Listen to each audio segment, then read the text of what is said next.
Spectrum wants to hear your views. You can SMS at any time during the show. Type Spectrum, leave a space, type in your contribution and name, then send it to 7197. Your views, our interviews on Spectrum, Radio 1 FM 90. A very warm welcome. This is Spectrum on Radio 1. I'm your host, Edmond. Kizito. Good evening. On Spectrum tonight, 16 days of activism against gender-based violence. What exactly was achieved?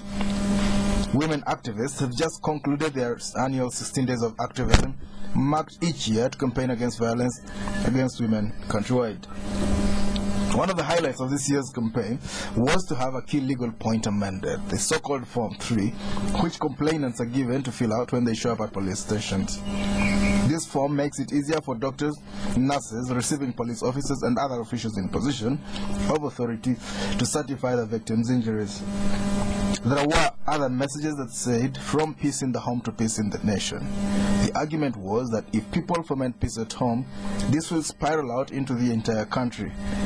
Now, the days came to an end, and it is time to evaluate the impact of such advocacy. Also, it is important to take stock of what has been achieved in the way of women emancipation as a whole since the current government of President Yoweri Museveni took power in a coup in 1986. And so, Spectrum tonight, we host experts to appraise of such progress and to paint for us a picture of the way forward. Our guests tonight, Miss Agripina Najego, also who is a coordinator of the Uganda Women Parliamentarians Association. You're most welcome, Madam Agripina. Thank you, Edmond.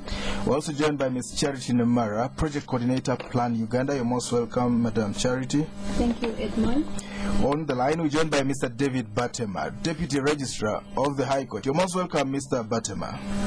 Thank you, Edmond. Agripina, could you talk to us about the 16 days of activism this year? What exactly did you achieve? Thank you very much, and good evening, listeners. I'll start by congratulating all the women of Uganda that participated in commemoration of these 16 days of activism. Your question is what we achieved. We may not have achieved it as yet. We are in the process. These are days that we mark annually, not only in Uganda, but all over. And the reason why we mark them is to remember the women, the violence that they are going through, also to look at the strategies that we have put in place to eliminate gender-based violence, and also take stock of what we have achieved and the challenges in front of us. This year, we had many activities, both at the national level and also at the local level. We had, of course, the launch that you have talked about of the Police Form 3A. Then we had dialogue meetings. We also launched the Domestic Violence Act, translated in different languages. We held press conferences. All in all, we had many activities. We have also been having online discussions about issues of gender-based violence. Maybe to answer your question, what we have achieved is that every time we come out to the public and talk about these issues, awareness is created. People become more aware of what violence is, the dangers of violence, and also how to prevent violence, both in our homes and also outside our homes. And what kind of violences do we see most common? Oh, violence. We see violence in many forms. There is the physical violence, that is the beating, so many cutting off your hands, so many issues, the physical harm that is inflicted on someone. But we also have the sexual violence, that is the harm that is inflicted on you in your sexuality. It can be rape, it can be defilement, it can be harassment, unwanted touches, and so many other issues that deal with your body as either a woman or a man. Then we also have psychological violence, whereby you are tormented, you are made uncomfortable, so you are going through some form of harm that someone may not be able to see, but actually you are being tortured. That is violence. Then we also have the economic violence, and we see this manifesting itself many times in families where maybe the man refuses the woman to work, or if the woman works, she's supposed to hand over all the money and everything to the husband. That is violence. because you are inflicting pain on her as far as her economic earnings are concerned. Even at the local level, maybe where people are not formally employed, where you sell the produce and maybe the man just refuses to give you something. You know, he takes away all the money from you. He's not paying school fees. He's not looking after the children. All that is violence. Now, talk to us, Charity, about what has been happening generally since President Museveni came to power regarding women emancipation. Have we made some progress, or is it still business as usual? Well, thank you, Edmond, and good evening, listeners. In terms of what has been done, we would say, yes, something has been done, but of course we have a lot to do. We witnessed a lot in the women's movement in terms of the mushrooming of the women's movement, in terms of the local activism, in terms of even the affirmative action, and we've seen really deliberate efforts in the empowerment of girls and women at large. We've seen women participating in their development processes. We've seen women really coming up and girls taking strides, but to what extent are they really empowered? So we still think there's a lot we can do and a lot we can achieve, Edmond. Has there been complacency? Some people think, you know, we've got the curve has begun, went up, and then it's been going down. There's complacency. Women think they're liberated already. I don't think so. We are not yet there, as Charity said. There is still a lot to be done to emancipate the women of Uganda. First of all, maybe to give it a historical background, many of the suffering that the women go through are in the social setting. So if we are to emancipate them, then we have to do a lot to change the situation in the society. So much as a lot has been done, especially in these 25, 26 years since NRM came to power, we still see that there's a lot. Women are still going through a lot. For example, the violence that we've talked about. Up to now, women are still facing a lot of violence in society, and yet we are here saying that we somehow liberated. So I would say that the liberation is not yet there. The journey is still long. We still have a lot to do. Yes, they sometimes say the struggle continues. Aluta continue. How will Alut continue? Mr. David Batema, Deputy Registrar of the High Court. You're welcome, Spectrum, once again. Can you hear me, Mr. Batema, on the line? We seem to have lost you. We're going to call you back again so you can talk to us right here. Agripina, has the presence of more women in leadership helped to create a more stable society? I would say yes and no. First of all, the presence of women in decision making is a plus. It is an advantage in that right now we see some of the women's issues coming up, being discussed openly, such that these women carry the voices from wherever they come, and then they bring them maybe to the national level or the district level, and they are discussed openly. That is a plus. But I would also like to say that not much has really been achieved, because, you know, these women are operating in situations which are still patriarchal. They are still male-dominated. For example, you can look at our parliament. How many women? Okay, we have women. We celebrate that. But how many women do we have in parliament? What percentage do we have? 35%. Yes, in Rwanda it's 51%. Yes, in Rwanda is doing, of course, better than us. So we see that these women are still struggling under patriarchal systems to bring up issues of women. So this is also still hindering them. The structures themselves are not yet gender sensitive. The women themselves, I would say that a big percentage of the women we are getting, maybe some of them are coming in for the first time, so they still have constraints in how to raise these issues, how to articulate these issues, especially in the public sphere where they have not been for a very long time. Because you know very well that women have always been in the private sphere, they have always been confined to the home and all that. So when they come out to the public space, they still face challenges. They need a lot of support, they need a lot of encouragement, and they need a lot of capacity building.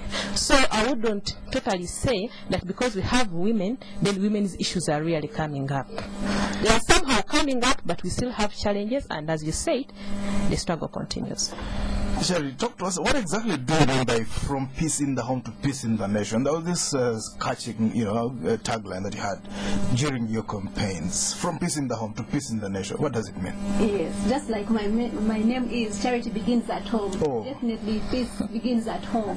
If you don't have peace at home, then you cannot take it to the nation. You cannot take it to your community. You cannot take it to other people that you work with or that you deal with. So, what we mean is that the home is a first point of socialization for human beings, for all of us, for children. So once we are socialized well in our homes, once there's no violence in our homes, once there's peaceful coexistence, once there's a lot of harmony, we'll be able to take it wherever we are going and to. So, continue. Just to add on what Charity was saying, we see that peace starts from the home. Yes. And even violence starts from the home. Violence has a lot of social connotations around it. Many times people are violent because of what they've seen in their homes as they are growing up. So we feel that if we make these homes peaceful, if we start teaching non-violence right from the home level, which is the smallest unit of society, then it will spread out from the home into the nation.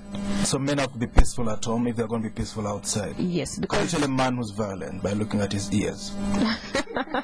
You can't. Well, let's hear from Mr. David Batema. He's the Deputy Registrar of the High Court. Good evening, Mr. Batema, once again. Good evening, Edmond. Does the law protect women against violence? The law protects women, yes. You can begin with the Constitution. There are specific provisions in the Constitution providing for the protection of women and their unique status as mothers of this nation. Article 31, Article 33, providing in the family at the time of marriage and at the time of dissolution. There are provisions protecting against torture, cruel, inhuman, degrading treatment or punishment. Article 24. Yes, the law protects women. Is it adequate? Does it cover all the areas, or do we need some amendments in our parliament? I think it is adequate. Adequate does not mean 100%. Adequate is what is enough and sufficient in the circumstances. What we were lacking was the law on domestic violence. Now we have it in place. The Parliament is yet to debate a law on sexual offences, but there are other provisions that we are looking at that still protect the women. The problem could be with the enforcement, where the enforcement officers are not gender sensitive or are not trained in the protection of human rights. That's where we still have a problem. But I would want to be optimistic and say what we have on the plate is so promising, and if put to good use, it can protect both the men and women. Talk to us about Form 3A. What exactly does it mean? To come again, there is some break of us, and I did pick that. Form 3A was amended recently. What exactly is Form 3A? The police form. What can you explain to us what it is all about? Hello? The police form was, I think, just improving on the former police form 3, where we are looking at what injuries somebody has suffered and trying at the privacy of this person. Can we actually get an estimation of the injury done to the victim? Police form would want to know type of injuries somebody has suffered. But as the case of for women, Edmond, the police form was requiring the victim to prove that she had put force or resistance to the sexual assault. And thought it should be, changed a bit, because it's not true that every person assaulted sexually has put up resistance. Maybe it is safer to give in and then report to the police later. Let's get back here to this. So we'll get back to Mr. Batema. Agripina, how are people responding when you put out these messages, 16 days of activism and the other programs? How do people respond? The men. The men. I I would say that some men have been very cooperative. First of all, there's a lot of appreciation from the general community that now we are coming out to talk about these issues of violence. But also some people are resistant to the messages. They feel that we are sort of interfering with the cultural way of doing things, because you know that culturally, in most of our cultures, I don't know about yours, but at least in mine, men have a lot of control, they have a lot of power, and culture gives them power to do whatever they want to the women in their lives. So in such cultures, there is resistance. People feel we are trying to interfere with the culture. But I'm also saying that there are some men and also women who have been very supportive. They appreciate this message, and of course they are promising to change the way they have been treating each other, especially in the home setting. If a man comes to you and he says they've been beating their wife and they can't control themselves, is there a place where you can take them, you sit them under a tent and tell them how to stop it? Do you provide counseling for men? How to condition them? Is that something that's practical, and do you have it?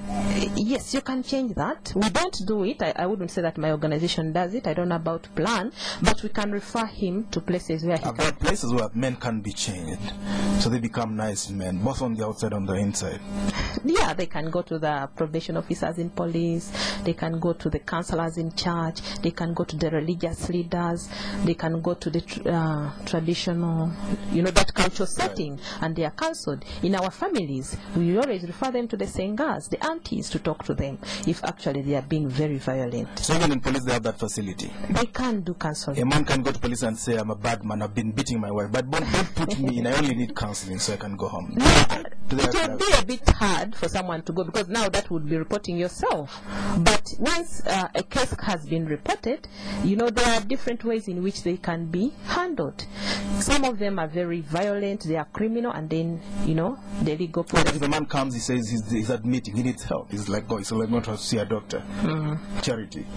Do you have enough such facilities? Because some men might own up and say, look at me, I look decent, but I beat my wife when I go home, help me. I actually wanted to interject on whether usually it's very, very rare that you get a man coming to you saying that I've beaten my wife. Oh, I beat my wife, but I can't hold myself, I can't control myself. Even with, of course, there's the stigma, and then secondly, men socially men are not supposed to show weakness. Exactly. So it's really difficult to get those men. But once those men come up, you can help them. Yes, like Agripina said, their structures are there, and we work through structures as organizations, and as planned. This particular project, we work with CEDOVIP, Raising Voices, we work with UWOPA, and a couple of other organizations. So, all right. Do you have statistics on some of these things anywhere? Generally, the statistics, particularly on gender-based violence, we all know that 60% of the women have gone through violence, and it's cutting across all age brackets of all women, and particularly on let's try to understand what type of violence is most common. Is it physical assault? What is it? Okay, maybe the type of violence that is most common. Physical violence is very, very common. These days we are seeing it a lot in newspapers, because people are starting to come out to talk about it and also to report. Originally, people thought that it was okay. Maybe if your husband beats you up or something like that, it was okay, so you'd keep quiet because you're supposed to keep the family secrets. But right now, people are coming out to report, and that's where we see these increases. But I would say physical violence is very common, but also psychological. There's a lot of psychological violence that is taking place. People are depressed, people are getting mental problems, suicide cases are increasing. So both physical, psychological, those are the common. And financial violence is also there. Yes, it is also coming up. If I'm just to add on, recently we conducted a study under this partnership. We found out that emotional violence was really the highest form of violence. So you can imagine what women go through, and girls, young girls. What kind of men perpetrate this kind of thing? Is it poor men, rich men, uneducated, educated? Which tribes? I don't like to use the word tribes. Which Any man. That's across all, Any man. All brackets of men. Maybe before we put the men on the bad side, it can be either way. By the way, men. Well, let's look at the majority. Most times it's the men who beat the women. Yes, most times it is the men. But to answer your question, violence cuts across. It can be the poor men, it can be the rich men. We have seen so many elite women who are experiencing a lot of violence. Maybe sometimes they just don't come out and talk about it. So violence cuts across. It just depends on how you feel about the person you are living with, how you use your power in your house, in your home. That is when violence comes in. So, do you know what kind of women are most vulnerable? Working women, stay-at-home mothers, housewives? I would say women who are not economically empowered are at a higher risk of violence. But as I said... So it helps to have some money as a woman? Somehow. Yeah, it does. It helps. Of course, because when you have some money, because some of the things that sort of contribute to this violence is issues to do with things to do in the home, supplies in the home. There is no sugar, you're asking for sugar. There is no soap, there is no school fees, there is no rent. And, when these issues come up, then the man, in this case, instead of maybe giving an explanation or trying to look for the money, he will become violent. Why do you ask me? You ask for a man for money to buy soap? Yes. And because the money is short? He slaps you instead. He responds with a slap? Yes, it happens. How should women take precautions? When you're talking to them, how should they try to prevent this or protect themselves? Charity? I think, again, it's building their capacity in terms of raising awareness, to know where to go in case they get such issues or they get such problems, and knowing that as individuals they have inherent rights. Yeah. Mr. Batema, hello?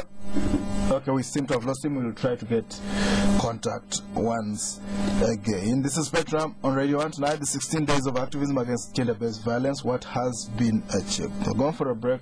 We'll be back. To stay tuned. Welcome to the MTN Service Center, sir. Hey. How can I help you? We are here to buy MTN SIM cards. Okay. Meet my wife and my daughter and my son. This is my father, my mother and my cousin. Oh, wow, that's great. Hey, I need even for my auntie-piece. Hey, come close, auntie-piece. Behind her is my mechanic, and my newspaper vendor, and my boss and the pastor. Okay, sir.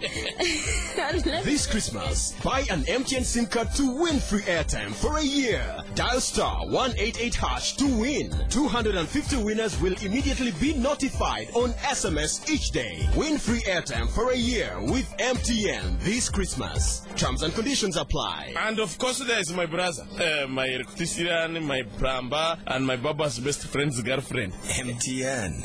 Everywhere you go.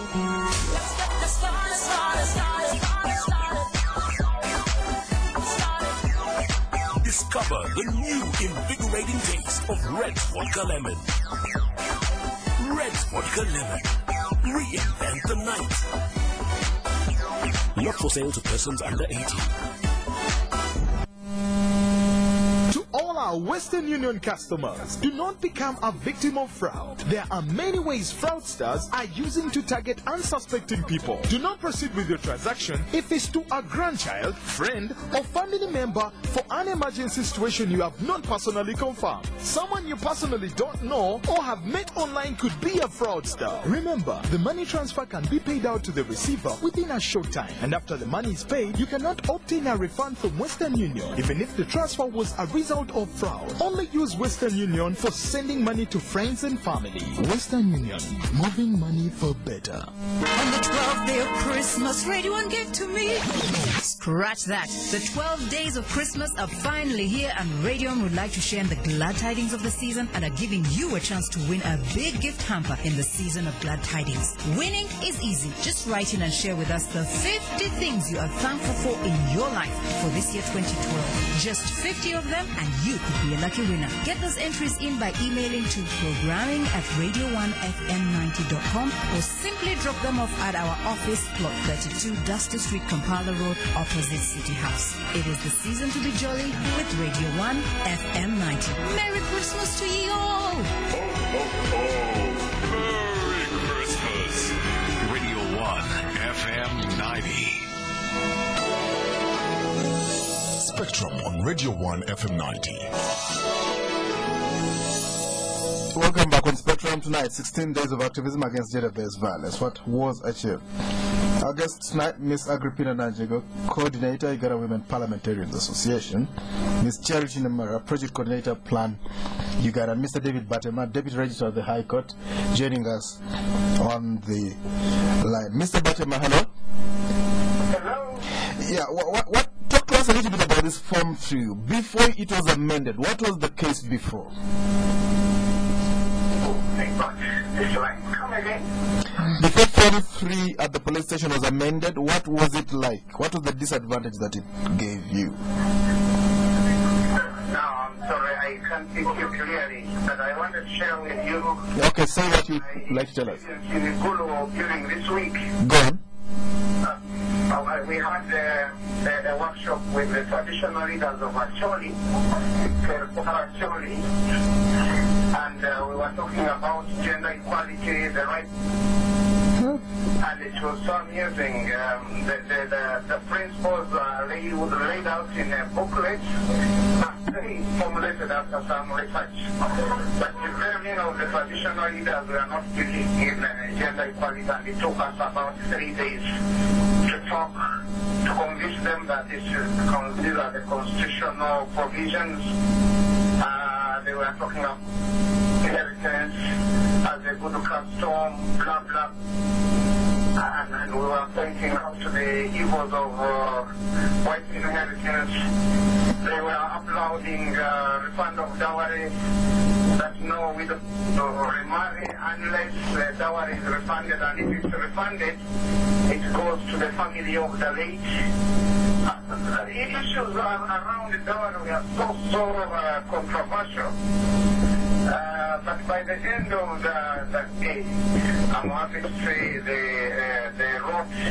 Paramount Chief was so cooperative, and we entered what I call stocks, and everybody, took up the constitutional provisions on gender equality, and we drew up a plan how we are going to promote gender equality in the Acholi region.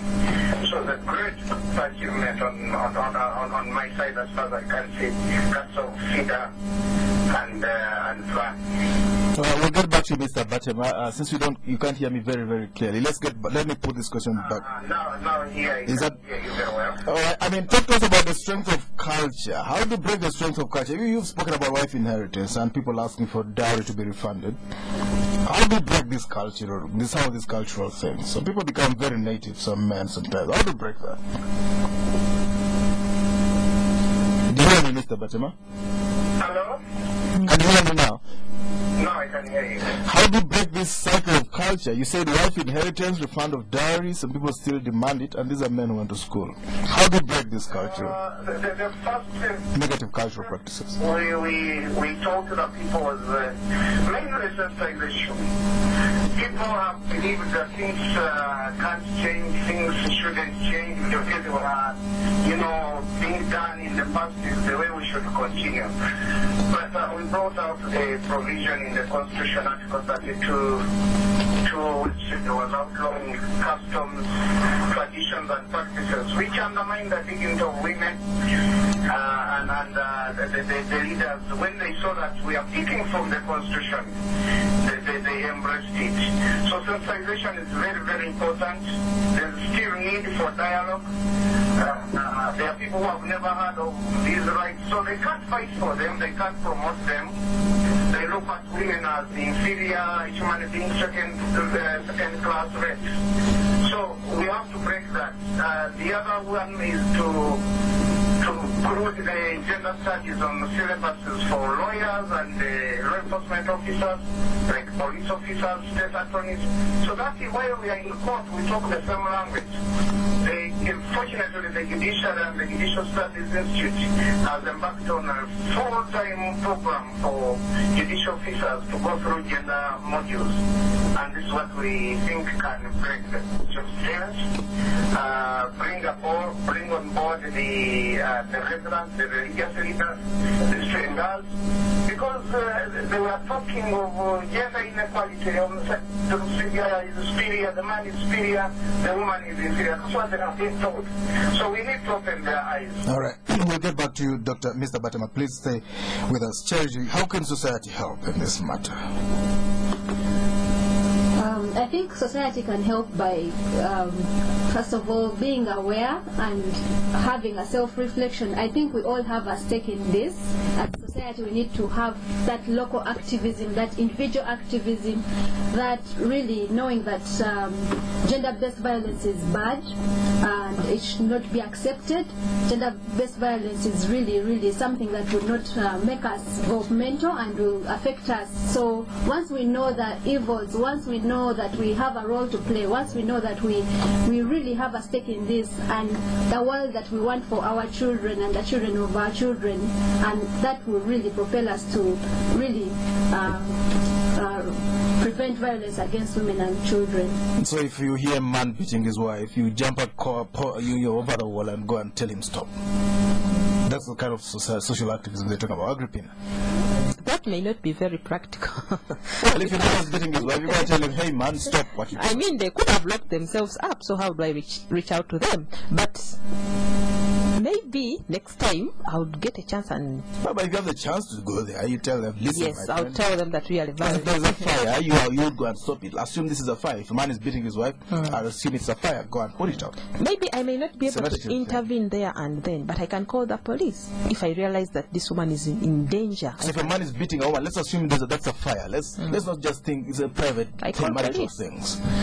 Yeah, I can call police and say, you know, there's danger in this home. Can you please? The challenge we have, of course, in Uganda, you know, our challenge is how to access the police, if they came, transport, even, you know, our location, the way we stay, directing someone that maybe come to Weyogere, then you go via the mango tree, and yeah, by the time maybe the police would reach, this person would be dead. But I think I would make an attempt. Now that I'm sensitized, I know that violence is wrong, I think I would make an attempt. But maybe to add on what Charity was saying, is that society has a big role to play. Because violence is a social issue. It comes as a result of how we are socialized when we are growing up, what we see, what they tell us, what our cultures tell us, and it is not only culture, what our religions tell us, our religious leaders. What do the religious leaders say most times? That we as women are supposed to be, you know, obedient, submissive. Women submit to your husbands and, you know, be good wives, which is okay, it's very good. But then on the other hand, men also should be able to play their role. They are told to love. Be good husbands. Yes, to love. Bring bread every day. They are women as Christ loved the church. And you know how Christ loved the church? By giving up his life. So if you can love the person you stay with to the extent of giving up your life, then you wouldn't be violent. Men should be able to give up their lives for their wives. I mean, if you are to go by that biblical teaching, that women be submissive to your wives, and then on the other side he says, men love your women the way Christ loved the church. The assignment to the men, according to the Bible, the men love the women respect the husband. So it's like the plug and the socket. Yeah, but they want the respect, they don't want the love part of it. They want it one-sided. Yes, so I think that's where the challenge is. And this goes on in very many religious teachings. So if we are to get a cultural shift, how do we do it? Who are the main protagonists? Which buttons would you press? And by the way, who are the main protagonists in this campaign? By the way, for me, I would start with the women, because we are the custodians of culture. We are the ones who raise these children right from a young age. So you talk to the boys when they're still young? Yes. I would talk to the women to start by talking to their children as they raise them, for them to know that violence is bad. Violence has no place in society today, so that as these boys and girls grow up, they will know that violence is wrong. I will also still include the men, also to tell them about this, that they need to change. Because the mother is, I'm not trying to be person, but as the mother is talking to the husband, the children, the husband comes home and they fight. So you can do it both ways. Yeah, that's why I said I'll talk to the women first, because of that role they play in the family, but then I'll also work with the men, the husbands. The challenge we have is that sometimes it is so hard for us to reach out to these men. Where do we get them? Workplaces. They are in bars. Some of them work in telecom companies. They have big jobs. And they come back after midnight. I mean, you can find them in their workplaces, in their corner offices. Of course, those are the different strategies. It's not easy. The women are easier to bring together. The women are easier to talk to. They are easier to mobilize. But still, in this campaign, we are working with both the women and the men. We cannot succeed without the men in this campaign. Mr. Batema, is government as sensitive as it should be? And I would also like you to talk to us about human trafficking with regard to women and the girl child. Yes. Yeah, talk to us. Is government as sensitive as it should be? When a woman cries out for help, does she get it from government when she's supposed to? The law against the trafficking in human beings is quite small. But what we know is that it's rampant. People have been trafficked out of Uganda to other countries with promises of good jobs, better life. But when they reach there, the person who takes them confiscates their passport and takes them to brothels where they practice as prostitutes, and he or she is collecting the money.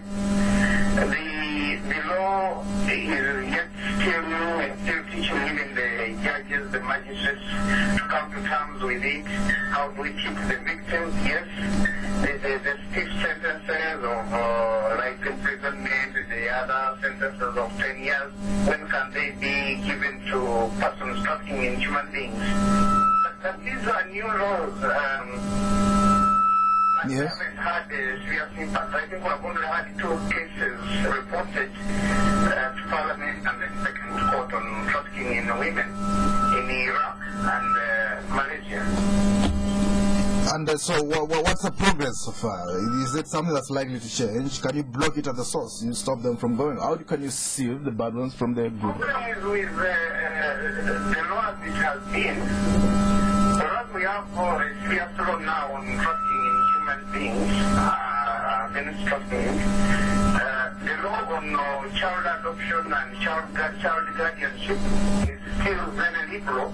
That's why you find so many people coming in Uganda to apply for children. And when they take them out there, we don't have adoption agencies to follow up. So you find that a person given the child doesn't report back. We don't know what is done to our children once they are taken by their guardians to foreign countries. Maybe they are using them in child sacrifice. We don't know whether they are being used in scientific experiments. Very few report back to us what is happening to the children. I think until we adopt the Hague Convention, there is very little control on the child trafficking. We don't have a law or agency in this country to follow up on the children taken under guardianship or adoption outside the country. Well, but obviously we can vet some of these countries, can't we? We can vet some of these companies that come in to adopt children. And individuals. Here maybe can be monitored here, but what I'm saying is that once the child or the girl or the boy or the infant is out of Uganda, we don't have you can't follow. Mechanism. All right. And there are no particular laws. For example, when the judge says, go and register this adoption order in Washington and make regular reports. One time the ambassador asked, why is the judge in Uganda to order our country, our probation officers to follow up this case? Where is the budget to follow up that? Probation services are very expensive in the U.S. We might not be able to follow up the guardianship. So what we do is we advise our citizens to apply for adoption in the U.S. and we forget all about the guardianship order from Uganda. Alright, well, listeners, this is Spectrum on Radio 1. You can call in now. Our number is 041-4348-111, 031-226-0390, 031-226-1390. When you call in, please tell us your name and where you are calling from. In the meantime, back here in the studio, Charity, how long do you think we shall wait until before we see an impact? The issue with the lines are going to be rectified soon. Spectrum, hello? Hello? Yes? Yes, John. Thank you for hosting us on the show. Now, it appears that the objective or the aim of boosting up the ladies is related to only the ladies, and the entire population is not sensitized about it. So my suggestion is that at least we should see as Ugandans that the population without dividing living the issue to ladies is the sensitized so that everybody comes to be aware of the importance of ladies within the society. In fact, this is a thing that has to go gradual to the extent that it has to go to schools where the population is trained, and we begin to impart that knowledge to those young population so that they proceed up knowing how this equality can be availed and avoid that kind of violence. Okay, thank you, Mr. Speaker. Martin, yes. It's picked up by the Form 3A amended. Are we supposed to amend it, or are we supposed to amend the relevant law? Because I want to find out previously which law provided for only the police agent to examine a person who has been assaulted for the fire. Because amending the form without amending the relevant law, to me, is a bit of that happening. Good question. Spectrum, okay. That's a question that we'd like Mr. David Batema to respond to for us. Mr. Batema, this Form 3A, what do you think the law should have really gone to put its force? Okay. We seem to have lost. Yes, hello, Spectrum, hello? Okay, the lines are going to be rectified once again. Agripina, talk to us about well, you can respond. Why do they think only women should be advocating for these things? Gender things are not women things necessarily. Yes, they are not. And I'd like to appreciate John from Mokono for bringing up this issue. What we are doing in all our campaigns is to promote partnership with men. We realize that because these gender issues are really brought up in society, that is where men are raised to think that they are different from women, they have power, women are powerless, and they grow up with this in them. So to change this, we cannot only talk to the women, we need to talk to both the women and men. And in all our campaigns, we are really trying to build this partnership between men and women. We cannot succeed without them. And even the sensitization, maybe later on when we talk about the challenges that we are having with this campaign is that people have not been sensitized. There is no money. You know, sensitization involves moving out, mobilizing people, talking to them and all that. It needs to be facilitated. But we have a very big challenge of facilitation as NGOs and even as government, Minister of Gender, for example. Otherwise, this sensitization is supposed to reach out to everyone. But some people would say sometimes some women, not all of them, maybe a small pocket, take it as a confrontational matter. FIDA does not employ a single man apart from a driver, male driver. I mean, that's something you might want to change for. Yes, I may not be in a position to talk for FIDA, but I know that we encourage men to work with us, really. We do encourage them. Cherry, let's talk about, because that you can make get a lot of mileage by engaging men. People like David Batema, and some I spoke to a member of parliament here who said he's actually a woman wearing jeans. You know, that kind of language. Definitely, male involvement is really, really important, because it's different when it's coming from a man. When a man tells you, yes, tells another man it's bad to beat you. That, you know, it's good to protect women. It's good to, you know, to see them as equal beings. It really makes a big difference. And probably, if I'm also to add on what John from Mokono was recommending about also raising awareness in schools, we are doing this. A lot of civil society organizations are also doing this, but also as planned, we're also doing a lot of work in schools, a lot of work with children's committees, a lot of work really to see that this message goes beyond the community, goes beyond their homes, and really a lot of work is being done. But like Agripina said, we still have a lot to do. I don't need talking schools. You talk about girls' schools or boys' schools? All schools. Do you put special emphasis on the boys? Because she raised an important point. The mothers should talk to the boys. It's bad to beat your woman when you get married. When you marry her, I mean, eventually. There are special programs, handouts, and things like that. Just boys' schools? Well, we went to boys' schools right from primary one to tell them, you know, when you grow up, it's bad to beat a woman. Well, we've been targeting all schools, so not to really exclude some other schools. So, but is that something you would think about? Because you could probably get a lot of mileage. As they grow up, they know it's bad to beat a woman. It's written into their fibers. I think maybe sometimes when we are dealing with these children, given that they are still very young, we encourage working with them together. It's really a form of a dialogue. It's not a lecture sort of thing where you get out and talk to the boys and tell them this is bad, don't beat, don't do this. Well, but they we have this encourage, yes, I know, but we encourage dialogue. And in this dialogue, we would like to have the girls and the boys together. Even in the communities when we go there, where it is possible, where the cultures allow us to have men and women together, we do this sensitization with both sexes together. The message reaches out, better, because the men will have a chance to hear from the women how they feel about it, how they feel about this violence, and then the women also will have a chance to hear from the men. Why are they doing it? Maybe some of them are ignorant, they just feel it is a way of life. So for me, I think the best is to have both of them. Spectrum, hello? Yes, Edmond. Yes, your name? My name is Moses from Brazil. Yes, Moses. My contribution. Yes, Moses. My contribution towards that is that I want to ask that madam.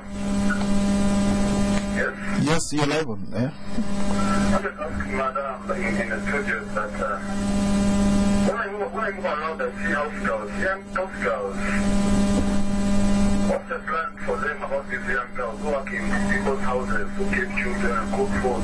Very young, about below 15 years.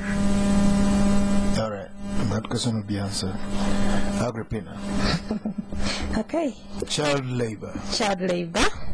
I think we do not, because if we want to empower the children, if we want to empower the girls, and they are also emancipated, we need to encourage girls to stay in school.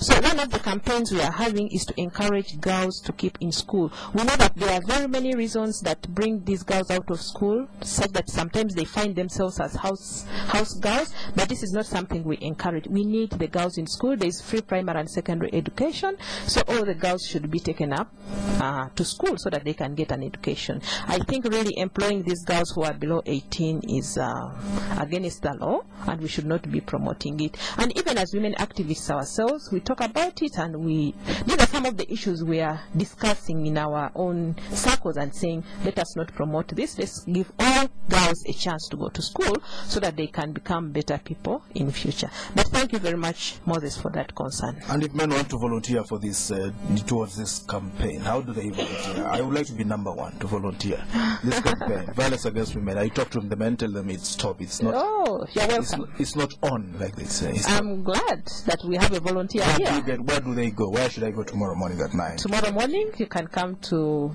Plan, Uganda. You can go to Sedoviv. In fact, we have a coalition, Domestic Violence Coalition, which has about 15 organizations.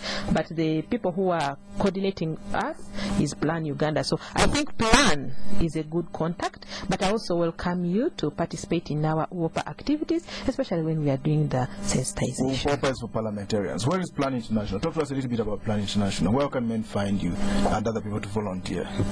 Plan International is located in Bugolobi, Lusili Avenue, and in Kawempe, we are opposite the Kawempe police station.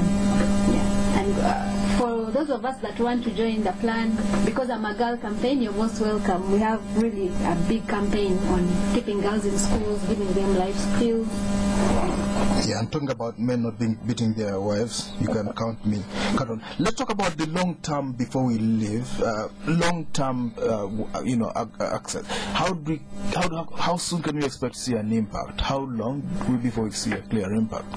15 years before we get some. Because it says violence in the home is violence in the nation. How long do you think it will take before we get clear? Not very long. I would say that this is a process, and so far we are beginning to see the impact. We are beginning to see the impact. People are beginning to change, because once people come out and start reporting these cases, for us that is impact. It is a sign that people have realized that it is wrong.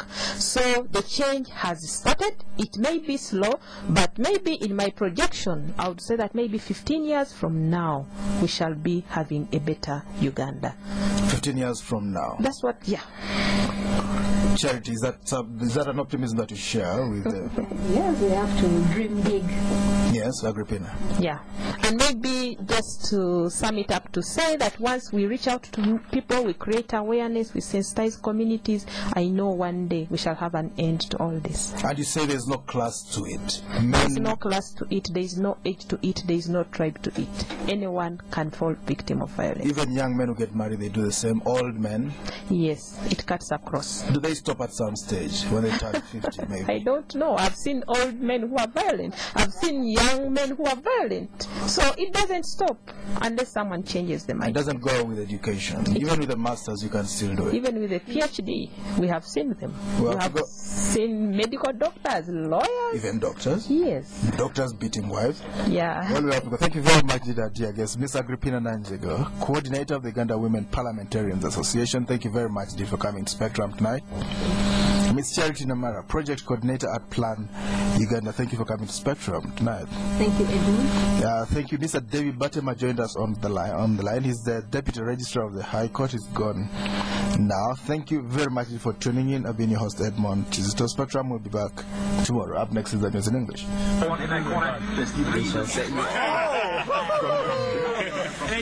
Excuse me, guys. Let me through, please. Yes. What?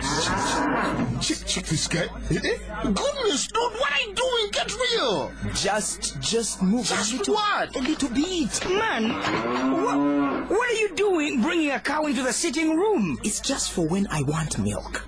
Just what? Just please move. Let it come and sit here. What's wrong with this guy? You cannot keep a cow in your home, but you can get the freshness of its milk straight from the farm into your home. Get fresh dairy milk for freshness straight from the farm every day. Fresh Diary, so fresh. My greatest music hit of all time?